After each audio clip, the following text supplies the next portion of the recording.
Welcome to the bonfire, Unkindled One.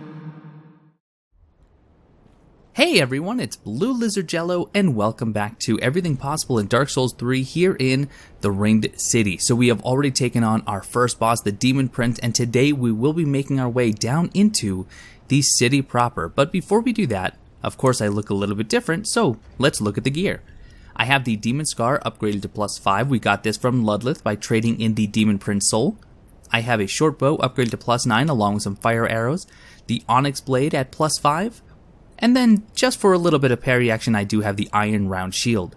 For Fashion Souls I have Morn's Helm, the Millwood Knight Armor, Black Gauntlets, and the Drang Shoes. And then for rings I have the Witch's Ring and the Great Swamp Ring for Pyromancy increased damage, Scholar Ring, and the Ring of Favor +3 that we picked up in the last episode. Just taking a look at the two rings here, yes they do stack. They give you approximately 40% increased damage to your pyromancies. And as far as my stats, here they are. They've been the same for quite a while, but if you want to take a closer look, pause the video now. You can also see I do have Flame Fan and the Fleeting Chaos pyromancies equipped. Directly behind us we do have this Titanite scale, and I just love running down this cliff to see these incredible vistas of the Ringed City, and you can even see the city start to take shape. Now one thing to take note of, and I'm going to zoom in here, far off in the distance, as we slowly traverse this path, this curved or ringed path with all these headstones blocking the way, at the far end we have this very large, ominous looking individual. That enemy is known as a Judicator. We will run into another 3 on top of this one, and their goal is to stop us in our tracks and to protect the rest of the Ringed City from someone such as us. But you can kind of see that there may be another way around, and also chugging just because chugging's sake. Before we head down into that pathway though, we have this NPC right here off to the left. There is a lot of speculation as to who or what exactly this NPC is, but I'll share my thoughts in just a moment. Hark! They brought thee here, did they not? Dost thou the gods serve, or merely that role affect? This choice has absolutely no difference or bearing on the story at all. Yes, yes, of course. How wouldst one such as thee do service to the gods? I have intimate knowledge of thy kind. I know thy want. The dark soul, is it not? Why else wouldst one deign to visit this dung heap? Give rest to thy falsity. I would be an ally to thee.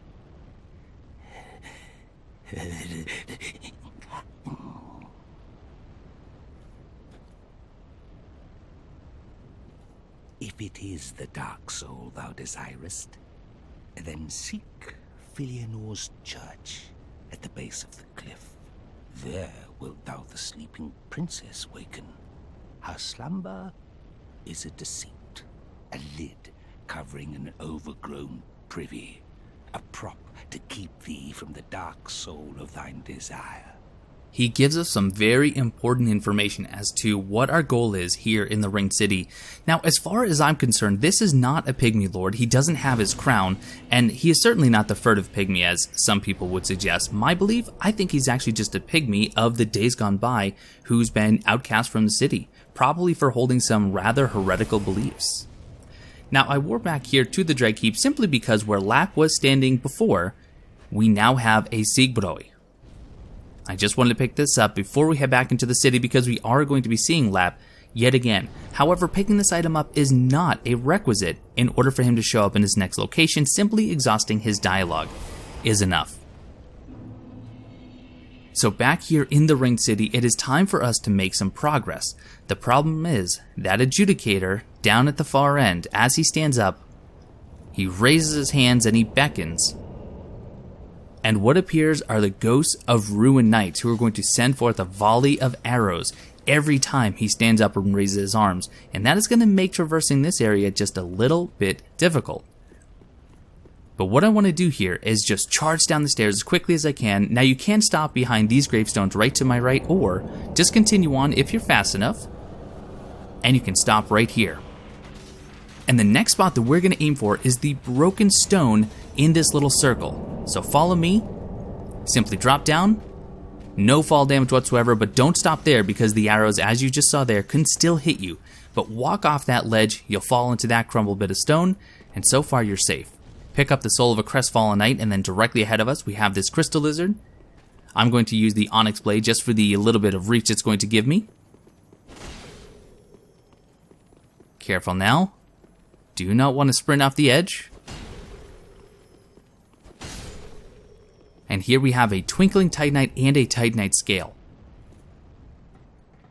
You need to be cautious when you climb this ladder because the Adjudicator is going to see you pretty quickly. So instead what I'm doing is I'm going to bait these skeletons into coming to me before I get up there and engage. And in fact, it works out even better than I'd hoped. Because, see, skeletons apparently don't know how to use the ladder, so instead he just walked right off. I do hear yet another one, but apparently he has already gotten to the bottom. Frankly, I have no idea how that happened. But now that they're down there, all I need to do is take them out. Slide down, take some damage, take some more damage, and then use the Demon Scar to some pretty good effect.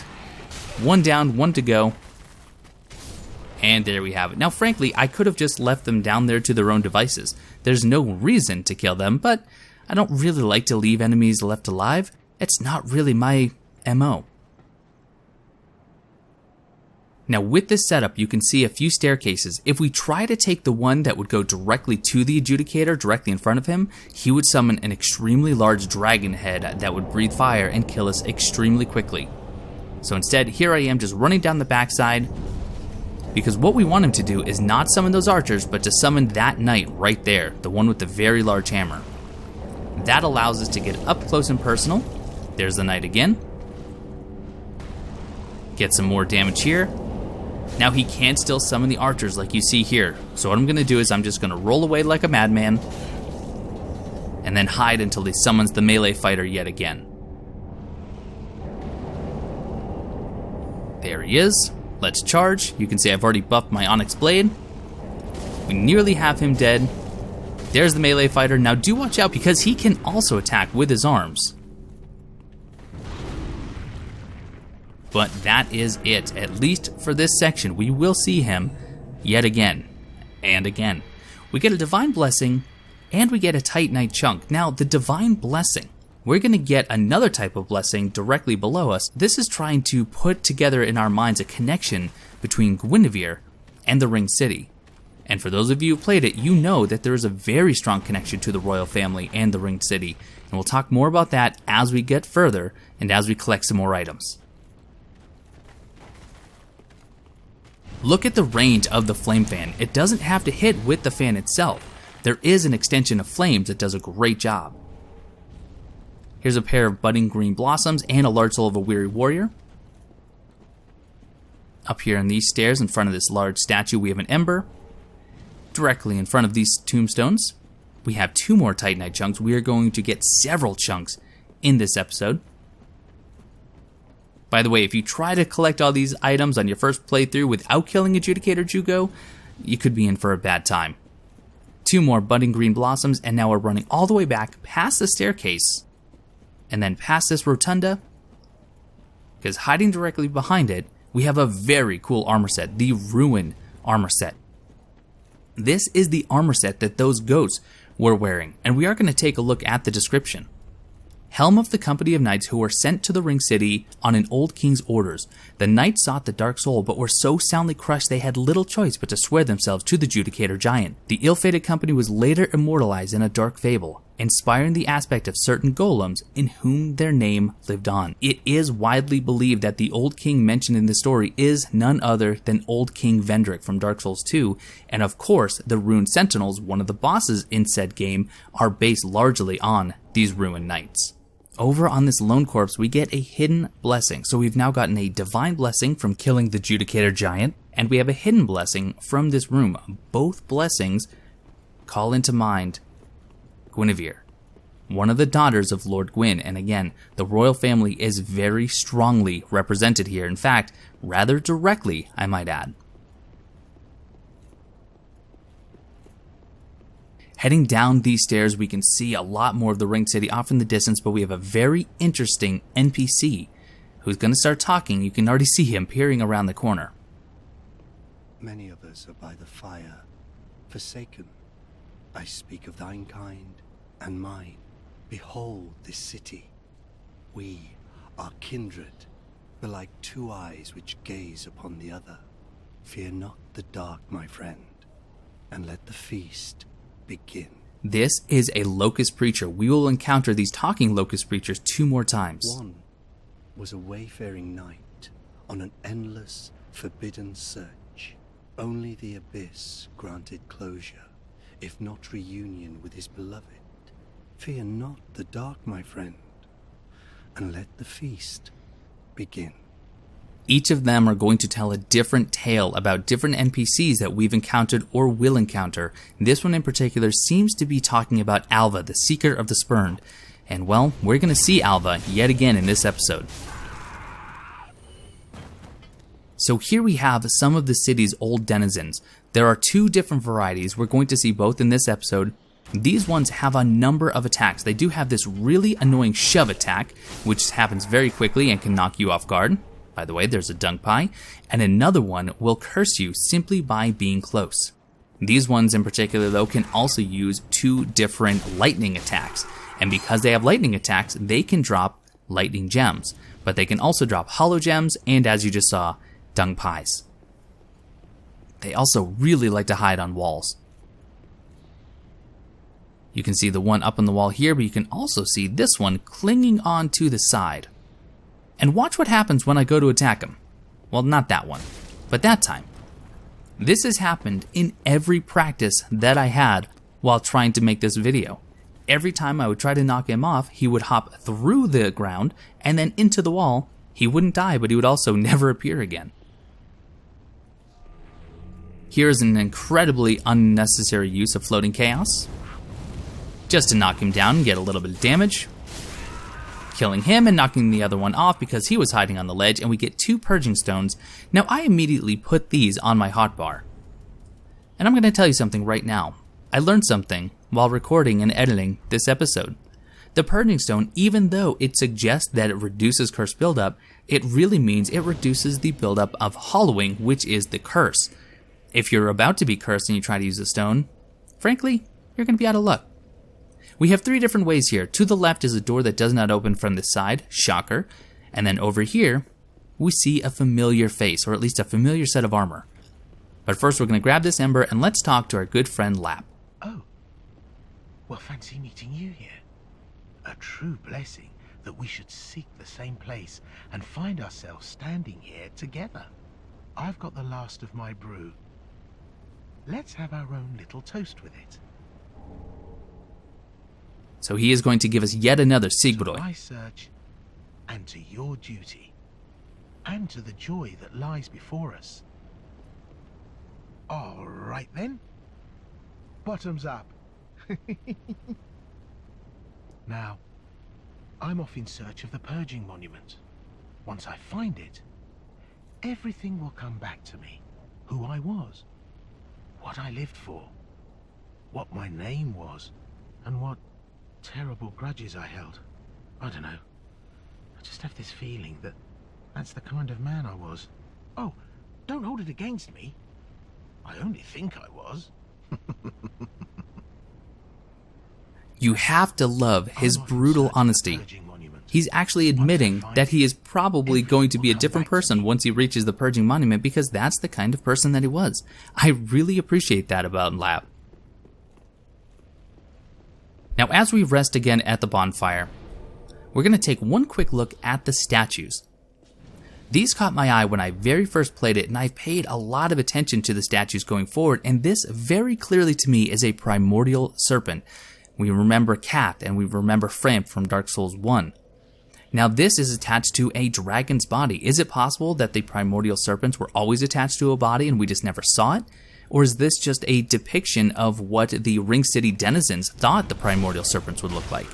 Also, what do you think? Is this representing Kath, or is this representing Frampt? Personally, because of the connection to the royal family, my money's on Frampt. Notice that my curse meter is building up And that is because of this guy right here. As he drops down, you can see the crystals on his back. They will cause curse simply by being close. So if possible, if you can spot them, it's not a bad idea to kill them with some sort of ranged attack. Otherwise, kill them very quickly.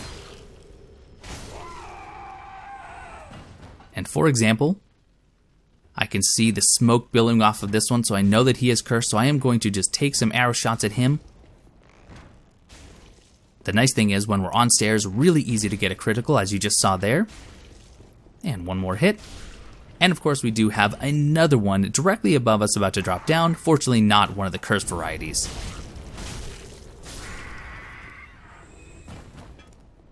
At the bottom of these stairs, we can see the corpse lying on the railing. Gives us a hollow gem. And then as we get closer to this courtyard, we're going to see a brand new enemy type, although it'll look very familiar. These ring knights very strongly resemble the dark wraiths. Although very different armor, dark sign emblazoned on the chest piece, and they can have some incredible movesets with their weapons. What I'm going to do is I'm going to sneak up as close as I can. It is possible to get a backstab on this one if you just let him go to his post right here. But instead, I'm going to open up with Flame Fan and just show you some of the damage that you can do with this weapon. Plus, the stun potential is fantastic. This is a great opportunity for a backstab. As you can see, when he emblazons his weapon like that, he's going to do one of two moves. Either he's going to do that long-range jab attack, or he's going to do this 5-hit combo. It all depends on how close you are to him. He dropped a couple of chunks for us. Here is another one of those cursed enemies. Floating chaos for really no reason whatsoever. But I equipped it, I might as well use it. Over around the corner, we do have one more Titanite chunk. And then pay very close attention because on the wall, there's another one of the villagers. Now, I've heard different names for these individuals. I have heard them called the Ring City Denizens, the villagers. I've also heard them called undead clerics, which I suppose I could see because of the fact that they're using lightning. But I haven't seen an official name for them just yet. Another one hiding around the corner. Very quickly dispatched with an Onyx Blade, Demon Scar, Onyx Blade combo, and now we have another new enemy coming up. I'm going to two-hand the Onyx Blade because I want the stopping power and the kick ability with the forward and R1 function, because these enemies, these hollow clerics, will love to use that shell on their back as a turtle maneuver. And as they put down these glowing signs along the ground, that's a miracle that will do damage over time simply by touching you. And after we do some damage, they're going to turtle up and they're going to try and put one of those same circles around them to heal themselves and to damage you. But as they turtle up, if you kick them or if you do enough damage, you will flip them back over and you can do some extra damage to their underside. Inside the building, there are 4 more. There are 3 up top and then there's 1 more on the floor below. You can see the one across the way is already trying to get me with his miracles. I think this would have been a really cool miracle for the players to be able to find. And he tries to turtle, kick him over, and take him out. Now there is a staircase that we can take all the way down to the bottom, but if we want to kill the last cleric and we want to get all the loot, we want to drop carefully onto the chandelier and jump across. Here is the 4th and final cleric of this room. There's the flip, and there's the kill. We have this twinkling Titanite, and we also have this ledge directly below, and if you jump on that, you can see another ranged knight, this time with a pike. I'm going to start the encounter with a plunge attack, and then unfortunately start to take unnecessary damage. What I want to do is get him stun locked in some Flame Fan. Really, really good damage. Now I'm going to back up so I can reset it. Now as far as the ring knights and what they can drop their entire armor set, so you can farm for that. They also drop chunks, they also drop embers, and very rarely they can actually drop Titanite scales. This one in particular dropped a chunk and an ember for us. Now with the ring knights, they can be parried provided their weapon is not on fire. Here's a shriving stone, but as soon as they use their weapon art, which is ember, they cannot be parried. Although when the player uses the same weapons, because yes, we can get them, we can be parried. In fact, it's pretty easy. As we enter the ringed city streets, we walk out, we can see several Herald Knights coming up the stairs, And we can also see one of those other undead clerics up on the bridge who's already throwing his lightning spears at us.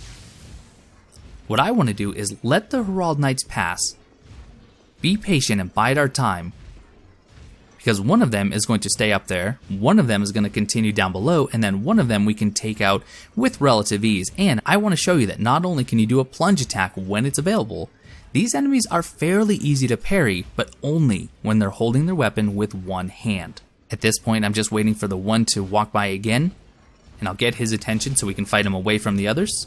Switch to my shield, and there's the parry. You can see it does some really, really good damage there. One thing to note, it was very difficult to do in this corridor, but if you circle around, you can get at least 2 free hits, and then the riposte, if you're fast enough. It's kind of like Unex Gundyr in that regards. There's another parry. Nearly dead there. We're gonna have to just finish him off with some regular sword strikes. 1, 2, 3, 4, 5, 6, and belly flop. And the finish. Now, full transparency. I do not handle this next section very well, or at the very least, my aim with a bow leaves a lot to be desired.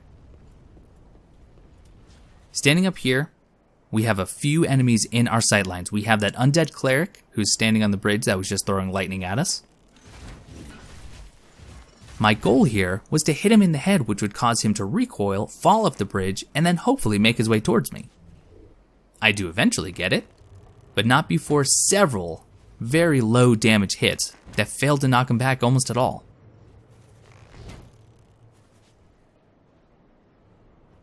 Maybe one more? There it is. But now he's going to take his time coming up, so instead I'm going to focus down below. We have an undead cleric, we also have one of the cursed variants, and we have a Herald Knight. My first responsibility is to get rid of the cursed cleric, or the cursed denizen, because I don't want to be fighting anyone down there in that small space knowing that my curse meter is also being built up.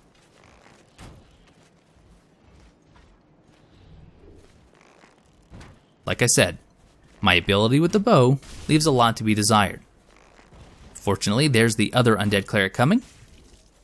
Only need a few more hits, which would go great for most people. But unfortunately, it is a game of tag with fire arrows and lightning spears. And frankly, he's a little bit better at tag than I am.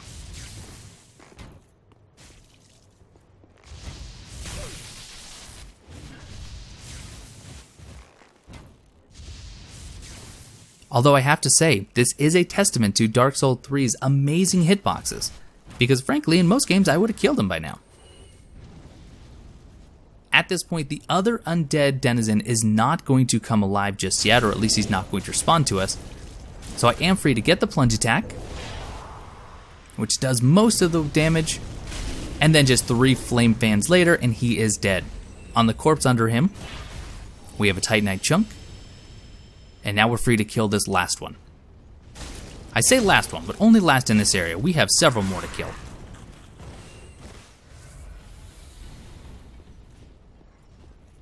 At this point, I do want to dispose of the last Herald Knight. So I'm going to get his attention, and just like we saw with the one cursed enemy, being on top of the stairs makes the critical hits with the arrows a lot easier. There's the parry. There's the riposte. There's me sinking halfway through the stairs. Never change from soft.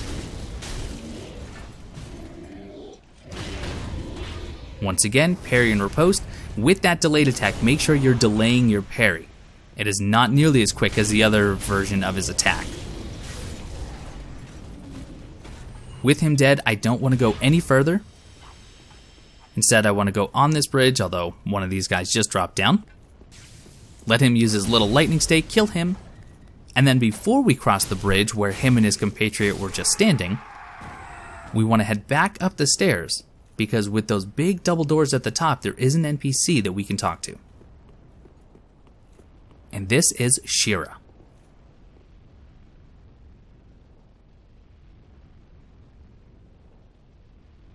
Speak thee the name of God, thine own God, if thou canst recall. There is a correct answer, and that is Gwyn, but if you say you don't know, you'll be given another chance.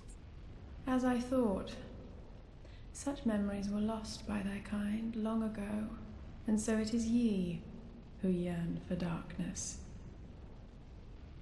Give thy memory a nudge, and name thee thy god.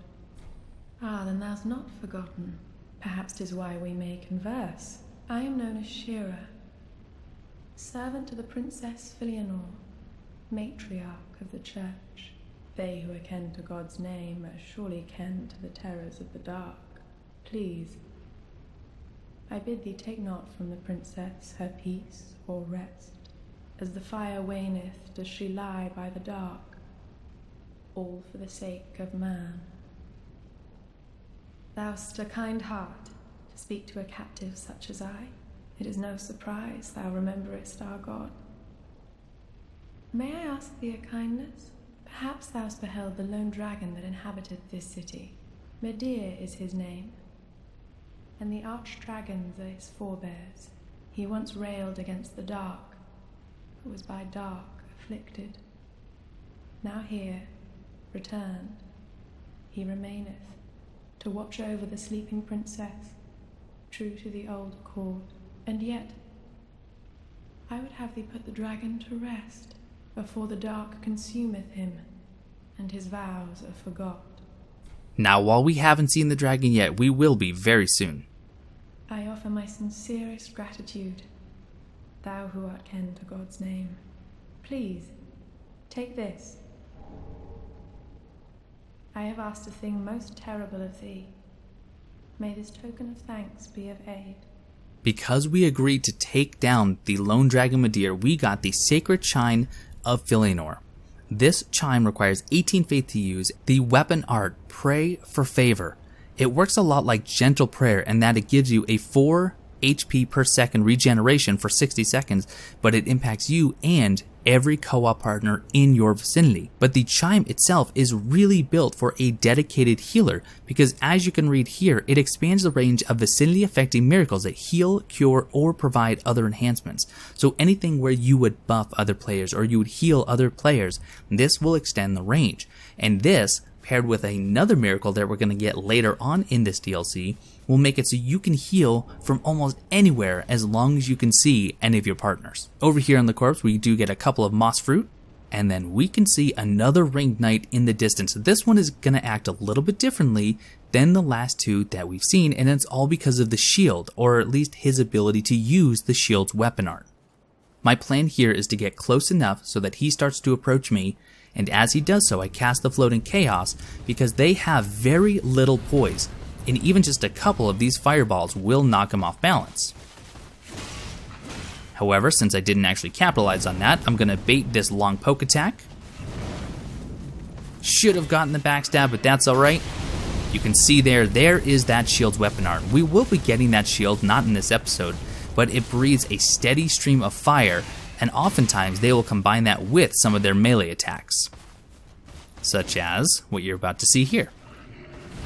There's the fire to distract you, and there's the melee.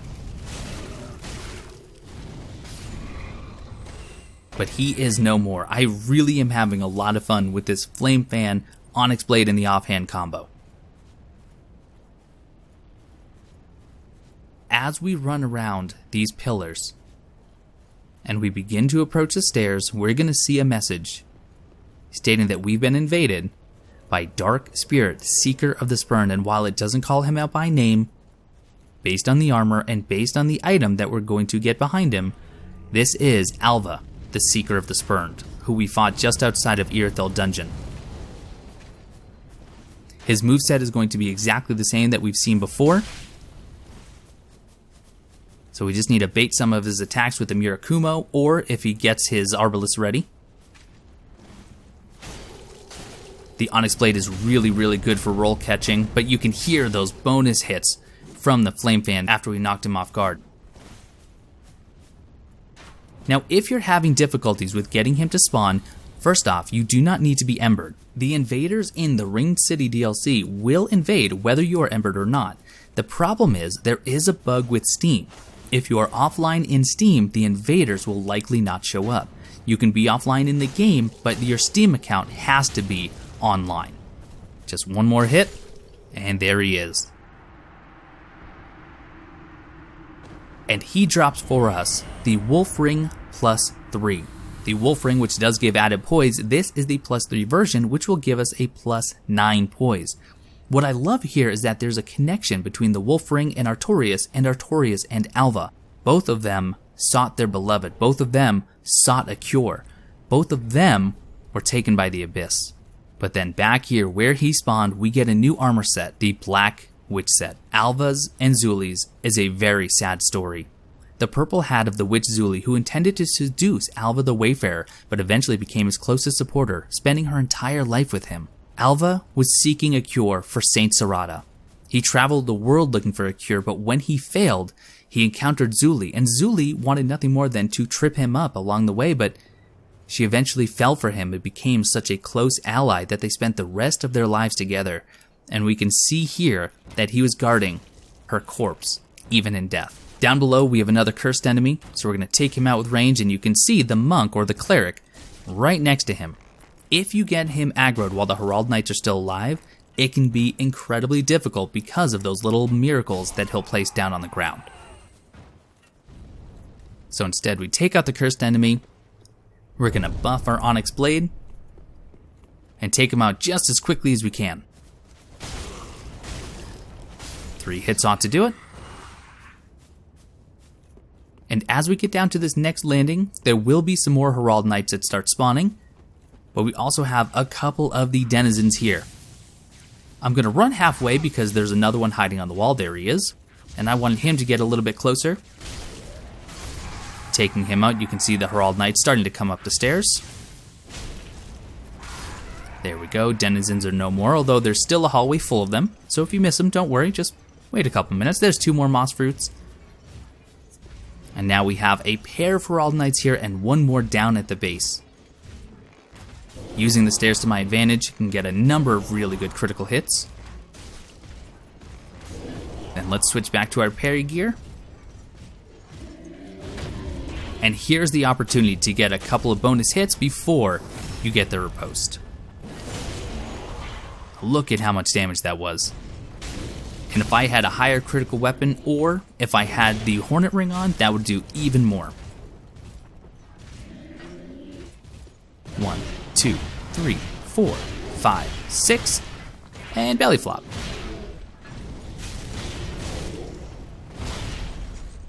There's 1 Herald Knight dead. Free Titanite chunk for us. Let's go grab this guy's attention before he gets too far.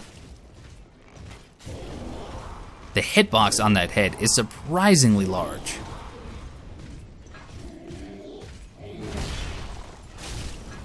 Waiting for an attack that I can parry. There it is. A couple of free hits and then the riposte. And he is just about done. After the belly flop. And there's the finish. No drops here, but we have 1 more Herald Knight. And this episode is going to be a little bit strange in the way that we conclude it. We're going to end at a bonfire, but we're also going to somewhat run past some enemies and some items in order to get there, simply to keep the run time somewhat down, but also because to me it is the next logical break. You can see I did it a little bit early there, took a huge chunk of health and all of my stamina completely wiped out. And belly flop. Let's get some good damage with Flame Fan.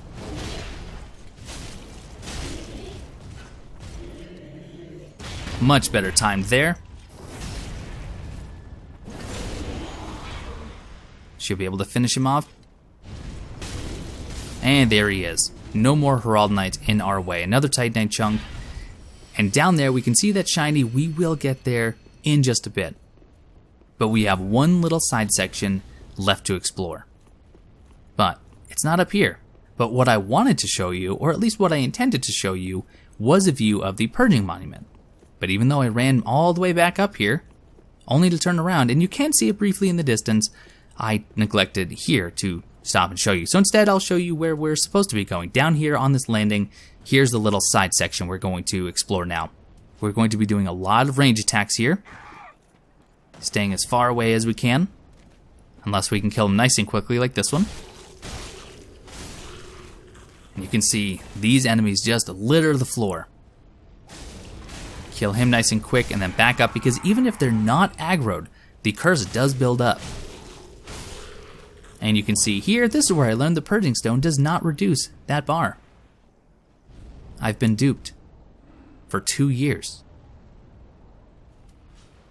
So instead, we're just going to have to take him out of range because we simply cannot afford to get close right now.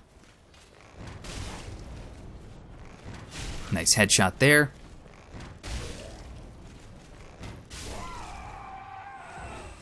And on this one, we got a Dung Pie and a Hollow Gem. The Hollow Gem is not all that common, but if you want to farm for them, these guys drop them a little bit more frequently than some of the enemies in the base game.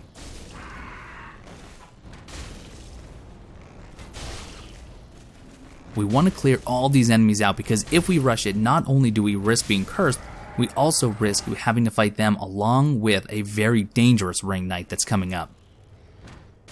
You can see his little feet sticking out.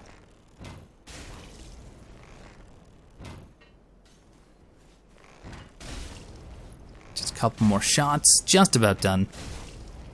There was a lot more bow play in this episode than I thought there would be. There's the Ring Knight, and he has some really good perception, it would seem. Because even though he hasn't seen me yet, my plan was to let him go all the way back across and then engage. You see, this Ring Knight is not exactly like the others. Yes, it is using the Ringed Knight Spear, but the shield that it's using, it's much larger than the other Ring Knights that we've seen before. This one is wielding the Dragon Head Great Shield. Well, watch exactly what happens when they use a weapon art of this shield. That may not seem like much to you, but that Great Shield, when the weapon art is used, it'll cause a buff much like Perseverance.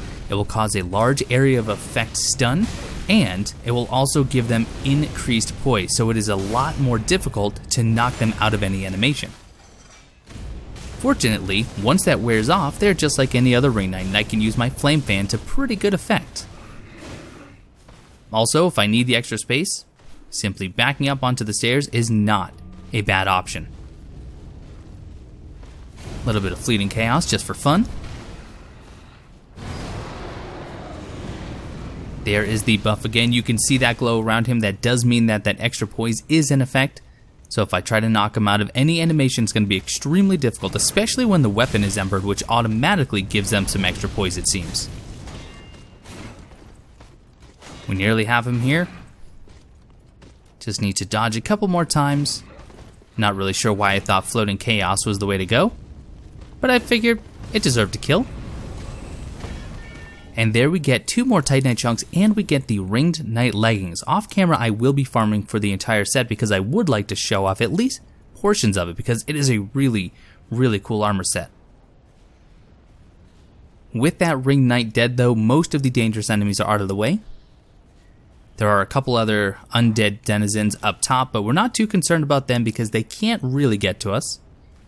So instead, we can get the Ringed Knight Spear. I will go ahead and talk about it while I dodge these lightning bolts. The Ringed Knight Spear is one of the Ringed Knight weapons, and it is a lot of fun to use.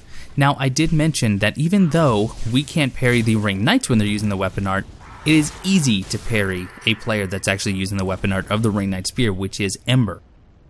When you Ember the Spear, it gives you a flat damage boost of 90 attack rating, and it can have up to a 3-hit combo. The problem is, each of those hits is very easy to parry because it has such a wind-up. You can tell exactly when another player is going to be using that weapon art. You can see the lightning coming from up above. Just across this bridge is one more Locust Preacher before we wrap up. 1 met the dark with learning, but in the end learned his knowledge was wanting. The world began without knowledge, and without knowledge will it end. Does not this ring clear and true?